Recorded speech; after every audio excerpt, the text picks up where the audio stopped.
We're with the governor in his office in the State House. Governor, thanks for spending some time with us. No, great to have you here. Talk I about, usually see you outside, but it's nice to have you come on in. It is, well, you know what, it's almost similar as we taped this to the very chilly day 8 years ago when you took your oath's inauguration. What are your thoughts as you look back? I mean, it seems like a long time, and it seems like a short time. The inauguration was a lot colder than this. It sure was. You know, standing out there and everybody, I think it was one of the coldest days in terms of weather-wise, but yeah, in some respects it seems like forever ago, and other respects it seems like just yesterday, actually, Bill. And you know, we, as I think back, as we came in and all of the issues facing the state and what we've been, the ups and downs over the 8 years, it's kind of amazing, actually, because in the first 4 years, you know, we had a lot of challenges, but we were making you know, real progress, because one of the things I said, which some people mocked at the time, we set a goal of job creation. I said 20,000 net new jobs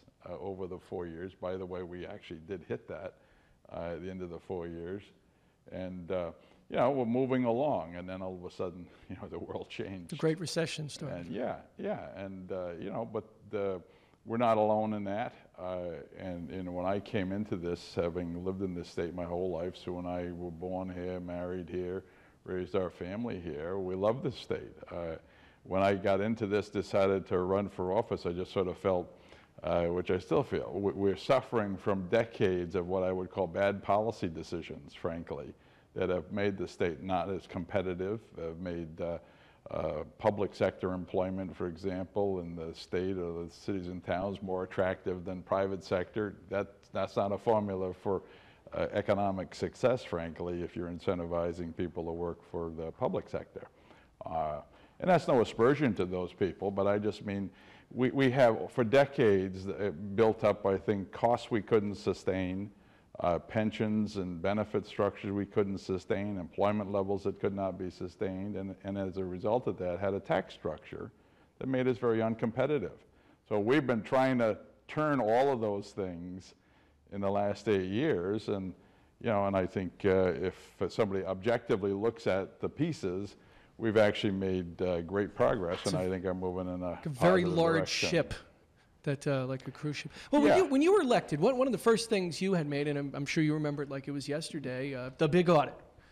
Whatever became of the big audit, and did it lead to some of the things? I know you have said that over your time, a lot of reforms have been enacted that are ultimately going to save the state a lot of money. The big audit, though, that was it. That was your big thing. It was an unusual thing. Most people winning elections don't say, "I'm looking forward to the big audit," but that's what you did.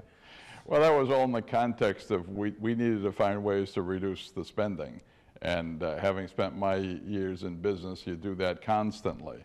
And you know, the good news is that act absolutely has worked extraordinarily well. I think all of our data, and we launched it immediately, it sort of morphed into what we call fiscal fitness.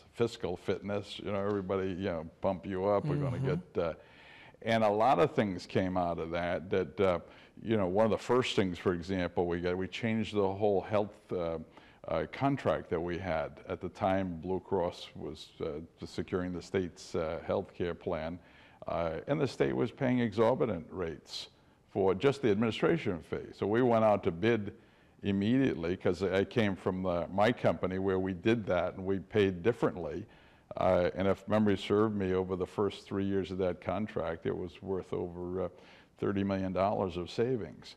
I think when we total up, there's a whole website, I think we've done a whole report actually on fiscal fitness, and you know, if you look at over the 8 years, I think our estimate is that it's saved actually close to $1 billion over the 8 years. You wrote in and let me read from an op-ed to the Journal. This is what you wrote to the newspaper, that today's state government is leaner, more frugal, more accountable to the taxpayers than 8 years ago. We've enacted separation of powers, cleaned up resource recovery and Beacon Mutual, reduced state employees by 2,000, implemented pension and health insurance reform, rooted out waste, instituted efficiency over the years, and combined, we've saved the taxpayers $1 billion. You wrote that in the Journal. Yeah, and that's absolutely true. And that was part of the big audit. Yeah, all of that grew out because we started with the contracts. Remember, we'd say we got rid of cell phones, all of the kinds of stuff you start doing, Bill. And then from that, went to the, you know, the co-shares, because when I came into office, state state employees, and I don't fault them. If they can get it, good for them, all right? But we're paying zero toward their health care, nothing.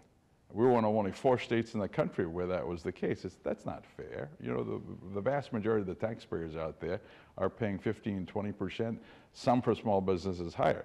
So we went on step after step after step. The health co-shares, remember the retiree health care, completely changed 3 years ago. The pensions this past year, third time we changed the pensions to reform those, draw back the cost of living adjustment, all of that. When you total all of those pieces up, it is clearly, you know, $1 billion over the 8 years because, and we're running right now with the last count I saw, you know, like 2,000 fewer people than when I came into office. Well, the average pay of a state worker is $50,000. It's actually a little higher than that. That's just the pay. If you add the benefits onto that, it's close to 90. Well, 2,000 people at $50,000, $100 million a year. You add the benefits, another $40 million. That's $140 million a year just in terms of the pension and the benefits and the savings in terms of operating the state more efficiently. It's put a lot of pressure on. I know that too. A lot of the departments have been scrambling, but every household is doing the same thing right now. They're trying to figure out how do they operate on less because people have had their hours reduced or out of work or whatever. Every business I know is doing the same thing. You know, they expect the government to do the same thing. Find out, figure out how you can get by on less instead of continuing to tax me more. Speaking of such, you have an index card that maybe you can hold up for the camera there. They no doubt can't see it, but maybe hold it up anyway, and you can describe it. It's a star. Yeah. It's a star, and there's handwriting on there. And this was your. I mean, this is a pretty smaller playbook than you had at Brown University when you were. No. This is when we first came in, because one of the things, if you go back to one of my State of the State first addresses, I talked about making Rhode Island a star in New England. I'm tired. I love the state. I don't like it being referred to as the laggard in New England, even at the bottom of the heap. And I said to get to be the top of the heap, you've got to do certain things. And we talked about the 5 points of the star, and it all has to do with controlling the expenditures, grow the economy, education, energy, and keep it environment. It's all 5 E's, the 5 points. That's what we have been focusing on for the 8 years. I've been consistent, and on all of these fronts, we've made really huge progress. It's masked, unfortunately, because of the state of the national economy and the fact that our unemployment rate's 11.4%.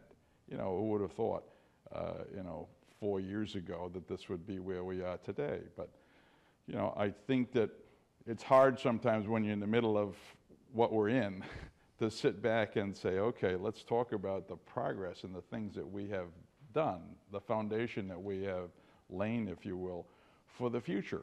And on all of these areas, and we could spend hours talking about education.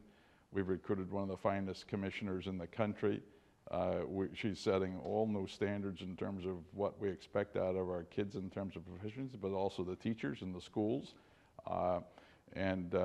You've seen me out and around a lot in terms of all of the changes in the infrastructure. I think one of the government's jobs is to provide the infrastructure, I call it, the airports, the roads, the bridges, the things that you need for the economy to flourish.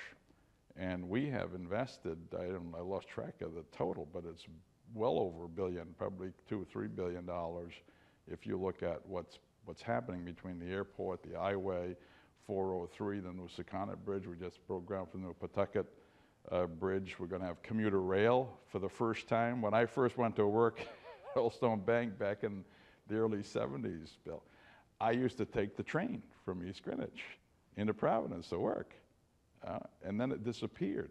We're going to have, I think it's within a week or two, we're going to have the commuter train coming from Boston, stopping here in Providence, going to the airport. And this time a year from now, down to North Kingston, your neck of the woods at Wickford Junction, and I predict shortly thereafter to Kingston.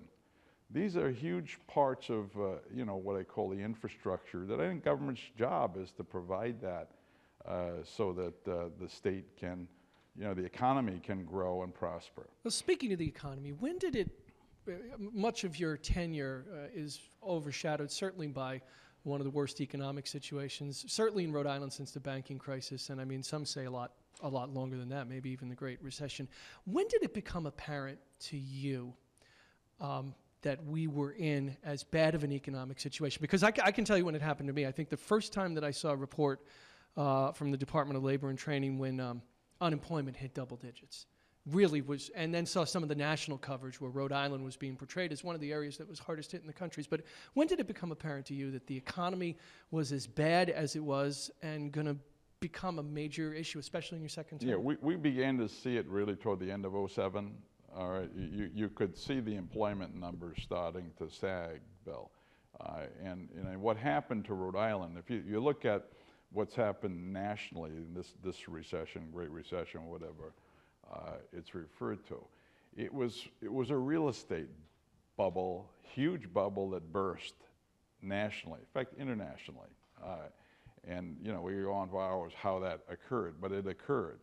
And those states that were most heavily impacted were those states that had the biggest bubble. And when I say bubble, where real estate prices rose most dramatically. And Rhode Island, it's hard to remember back, okay, to what? 5 years ago. Yeah, it's hard to remember back to, well, '07. Yeah. You go back to '07, and you remember when you were getting valuations on your property from your local community saying, gee, I didn't think my house could possibly be worth that. $1 million, right? Could possibly be worth that, Well, guess what? It really wasn't, but people forget that. So if you look around the country, Florida, California, Nevada, Arizona, places that had big real estate booms, all right, were the ones that were heavily affected. And Rhode Island was one of those. For, I think it was a year or two, we had some of the highest appreciation in real estate prices in the country. We were coming from a lower base, but the point is, and that was, remember we had things like the historic tax credit.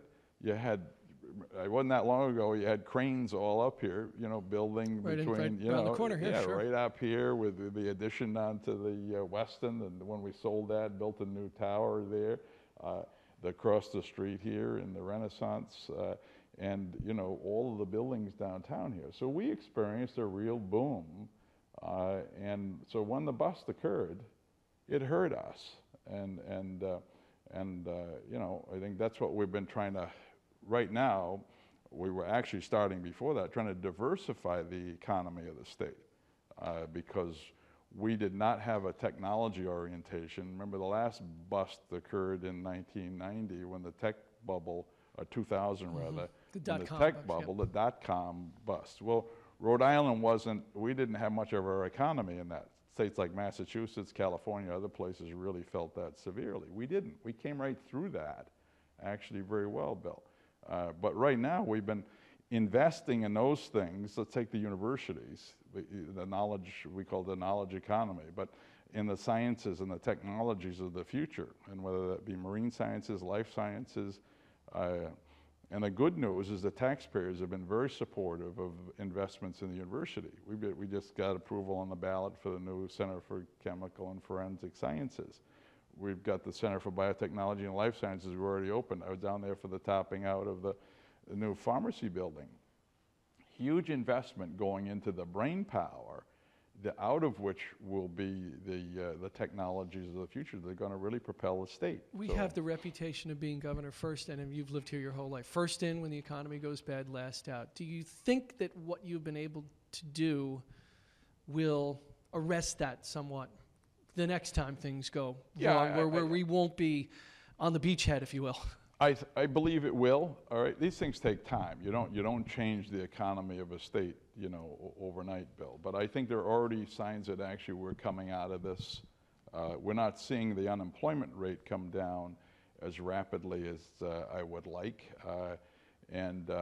but I think the data is showing that we are actually already turning, and we're coming out of this. We see our revenues up, our sales tax receipts were up, our income tax receipts are up. We ran a surplus last year. We're on track really this year to run a surplus.